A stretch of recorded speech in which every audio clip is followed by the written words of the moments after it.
अपने आप को जलाने का उदाहरण है ये, अपने आप को तबाह कर देने का उदाहरण है।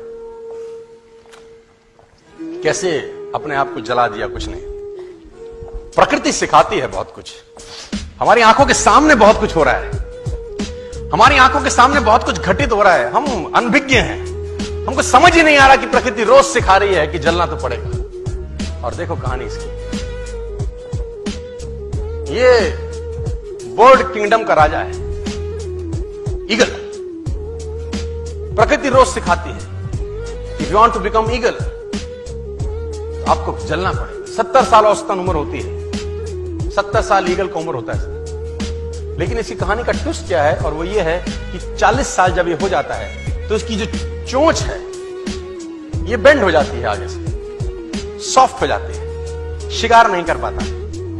व्हेन ही रीच 40 इसकी चोंच बेंड हो जाती है, सॉफ्ट हो जाती है, शिकार कर करके शिकार नहीं कर पाता। इसके जो पंख हैं जिससे उड़ता है वो इतने भारी हो जाते हैं कि वो छाती से चिपक जाते हैं,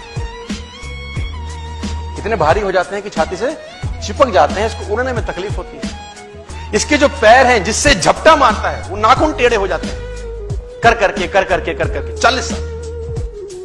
अब इसके पास चॉइस है कि 40 साल के बाद मर जाए, क्योंकि उड़ सकता नहीं है, शिकार कर नहीं सकता, पंख भारी हो गए, उड़ना दिक्कत, शिकार पकड़ नहीं सकता क्योंकि पैर के नाखून खराब हो गए, और पकड़ भी ले तो चोंच से उसको मार नहीं सकता।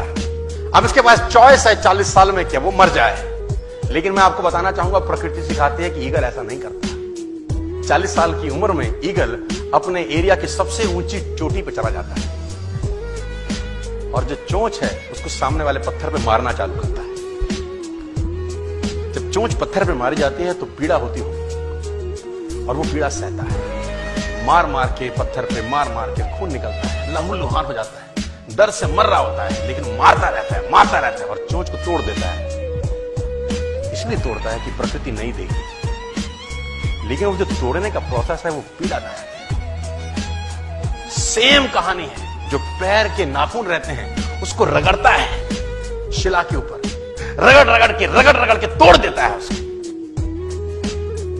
कितना पेनफुल रहता होगा यार। लेकिन हर ईगल की जिंदगी में ऐसा दिन आता है 40 साल। जैसे ही चोंच निकलती है कहानी यहां खत्म नहीं होती, नई चोंच आती है, फिर वो उस चोंच से अपने परों को तोड़ता है, अपने जिस्म से अपना ही पर उखाड़ता है, क्योंकि वो पर उसके उड़ने के लायक नहीं रहे। भयंकर पीड़ा होती होगी, भयंकर। लेकिन इस प्रोसेस से हर ईगल गुजरता है अपनी जिंदगी में से, और 40 साल के इस प्रोसेस में 6 महीने के बाद वो एक नया ईगल होकर 30 साल और जीता है, 30 साल और जीता है सब। तो आहुति तो देनी पड़ेगी। आज कल परसों चॉइस आपकी है। मैं फिर कहता हूं, आज कंफर्टेबल हो जाएंगे तो जिंदगी अनकंफर्टेबल होगी, आज अनकंफर्टेबल हो जाएंगे तो जिंदगी कंफर्टेबल।